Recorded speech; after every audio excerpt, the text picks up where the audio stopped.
ఎక్కడా కూడా అవినీతి లేకుండా ప్రజలకు మంచి చేద్దాం, ప్రభుత్వ సొమ్ముని ప్రజలకు రెస్పాన్సిబిలిటీగా, ప్రజలకు మనం జవాబుదారితనంగా ఉండే విధంగా వాళ్ళకి ఖర్చు చేయాలి. ఏంటి అవినీతి లేకపోవడం అండి? మొత్తం అంతా కాదు, సర్వేలు చూస్తున్నారా? మరి సర్వేలు మీరు తప్పు పడితే నేనేం చేయలేను, వాళ్ళకి నచ్చినట్టు చేశారు. సర్వేలు చూస్తున్నారా మీరు? ఎంతమంది ఎమ్మెల్యేలు ఉన్నారో, ఎంతమంది మంత్రులు ఉన్నారో, హైయెస్ట్ కరప్షన్ చేసే మంత్రి ఎవరో కూడా మీ నోటీస్కి వచ్చే ఉంటుంది.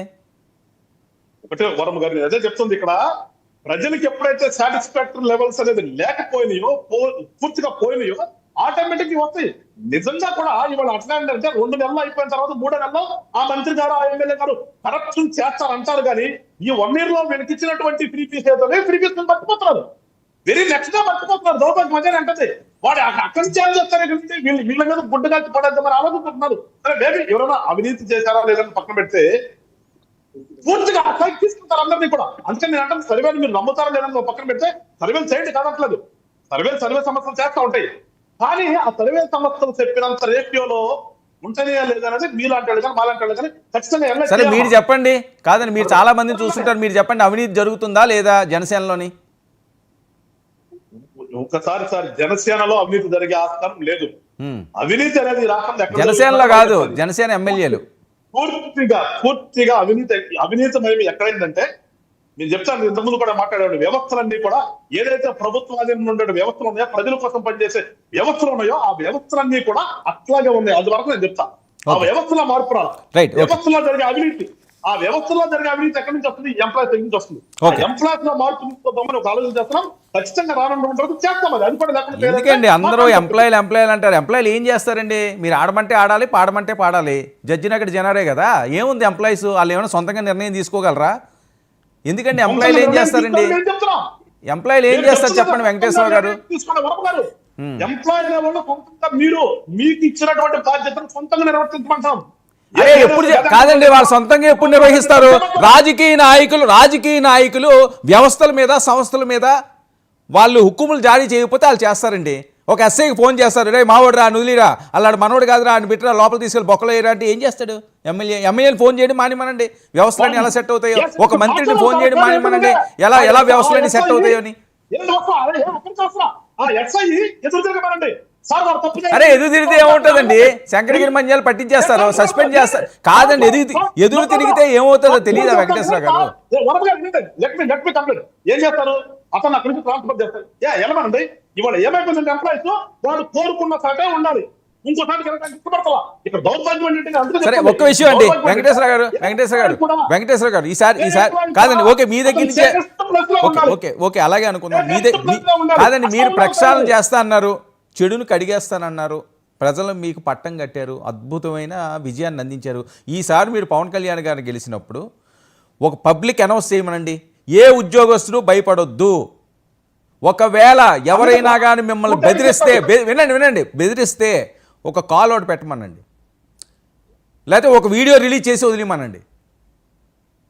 ఒక్కటి సినిమాలు అవి ఉంటాయి చూసారు, ఆ టైప్లో ఒక వీడియో పబ్లిక్లో పెట్టమనండి, ఆయన రెస్పాండ్ అవుతారని చెప్పమనండి. ఎంతమంది బయటకు వస్తారో చూడండి. ఆ విషయం పిఠాపురం సాక్షిగా అప్పుడేదో ఒక అజిత్ గారు ఏదో అన్నారు అన్నప్పుడే మాట్లాడారు. మీకు గుర్తుందో లేదో, మీ పని మీరు చేయండి, మీరు పాత వాసనలు మొదలుపెట్టి మీ ఉద్యోగ ధర్మాన్ని మీరు చేయండి, మీకేమైనా ఇబ్బంది వస్తే కనుక మేము స్పష్టంగా చెప్పండి పవన్ కళ్యాణ్ గారు. నేను అందుకని ఇప్పుడు మాట్లాడుతున్న కారణం కూడా ఉద్యోగస్తులు ఉద్యోగం చేయమని అంటున్నాం మేము. వాళ్ళు ఎవరు తలవలసిన అవసరం లేదు. ఏమవుతుందంటే ఇక్కడ వాళ్ళు మీరు అన్నట్టుగా ట్రాన్స్ఫర్ అవుతారేమో అని ఎంప్లాయీకి ఇష్టపడతారు. ఎక్కడ కూడా ఎవరికి వాళ్ళే గుంటూరు సిటీలో ఉండాలి, విజయవాడ సిటీలో ఉండాలి, సేఫెస్ట్ ప్లేస్ లో ఉండాలి, అక్కడ మాకు డబ్బులు వచ్చే ప్లేస్ లో ఉండాలి. ఇవి ఆ కాన్సెప్ట్ ఎంప్లాయీస్ లో ఎప్పుడైతే ఎక్కువైందో ఆ ఎక్కువైన దగ్గర నుంచి ఇవి తిరిగి ఇక్కడ జరుగుతున్నాయి. సార్ ఒకటి వెంకటేశ్వర గారు వాళ్ళు ఏ ప్లేస్ లో ఉంటారన్నది కాదండి, ఏ ప్లేస్ లో ఉంటారన్నది ఎవరు సంతకం పెడితే వాళ్ళు ఆ ప్లేస్కి వెళ్తున్నారు, ఎవరు ఆ సంతకానికి ఎంత డబ్బులు తీసుకుంటే వాళ్ళకి ఆ ప్లేస్ ఇస్తున్నారు, అది కదా ఆలోచించాలి. నేను అదే ఇస్తానంట. ఒక ఉద్యోగి ఒక ప్లేస్ కోసం డబ్బులు ఇచ్చి అక్కడ తీసుకోవాలి. దేనికోసం అంటే అతను ఉద్యోగం ఎక్కడ వెళ్ళాడా? డబ్బులు ఇచ్చి ఆ ఉద్యోగానికి వెళ్ళాల్సిన అవసరం ఏమవుతుంది చెప్పాలి. నాకు ఏ ప్లాన్ కూర్చోబెట్టి మాట్లాడతాను నేను. ఎంప్లాయీ డబ్బులు ఇచ్చి సరేనండి, ఆ డబ్బులు ఇచ్చినప్పుడు కాదండి, డబ్బులు ఇచ్చినప్పుడు నాకు డబ్బులు అవసరం లేదు, నాకు నచ్చినట్టుగా నేను పారదర్శకంగా చేస్తానని చేసేస్తే గొడవ లేదు కదా, డబ్బులు ఎందుకు తీసుకోవాలంటాను. అదే జరుగుతుంది ఇప్పుడు. ఎంత మారాలి, వ్యవస్థ మార్పులు అయిపోయినా కూడా మార్చే ప్రయత్నం మేము ఇప్పుడు చేస్తున్నాం. ఇప్పుడు 1 year అయింది, రానున్నటువంటి 2 years లో మార్పు చేసి చూపిస్తామని చెప్తాను మీకు. ఓకే ఓకే రైట్ ఇప్పుడు దానికి జరిగింది అది. Right okay okay okay okay okay మనద్రా అదే ఎక్కువైపోయింది. జూపూడి గారు సార్ సార్ ఏంటి సార్, లిక్కర్ కేసు చాలా సీరియస్గా ఉందట. చెవిరెడ్డి గారిని 3 రోజులు కస్టడీ కోరారట. ఆయన అప్రూవర్గా మారిపోతున్నారట. జగన్మోహన్ రెడ్డి గారికి డైరెక్ట్గా అటాక్ అవుతుందట. చాలా విపరీతంగా ట్రోల్ అవుతున్న అంశాలు, లేటెస్ట్ బ్రేకింగ్. యా, ఇప్పుడు లిక్కర్ కేసు అనేది ఇది ఒక కల్పిత ఆధారితమైనటువంటి ఒక కేసుగా మనం చూడాలి. నంబర్ 1. నంబర్ 2, చెవిరెడ్డి భాస్కర్ రెడ్డి గారు అప్రూవర్గా మారినా మారకపోయినా జగన్మోహన్ రెడ్డి గారిని, ఆయన్ని ప్రభుత్వం కానీ లేకపోతే ఇంకొంతమంది కానీ ఎక్కడో ఒక చోట ఇరికించి ఆయన్ని కూడా అరెస్ట్ చేయాలి, దీనిలో ఆయన్ని చెడ్డ పేరు తీసుకురావాలని ఒక ప్రయత్నం జరుగుతూ ఉంది.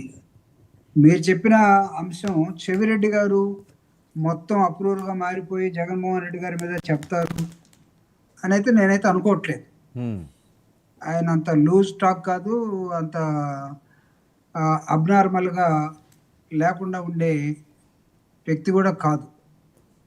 లిక్కర్ కేసు అంటారా, దాన్ని మనం మూలల్లోకి ఒకసారి వెళ్ళాల్సినటువంటి అవసరం ఉంది వర్మ గారు. ముందుగా ప్యానెల్లో ఉన్నటువంటి మిత్రులకి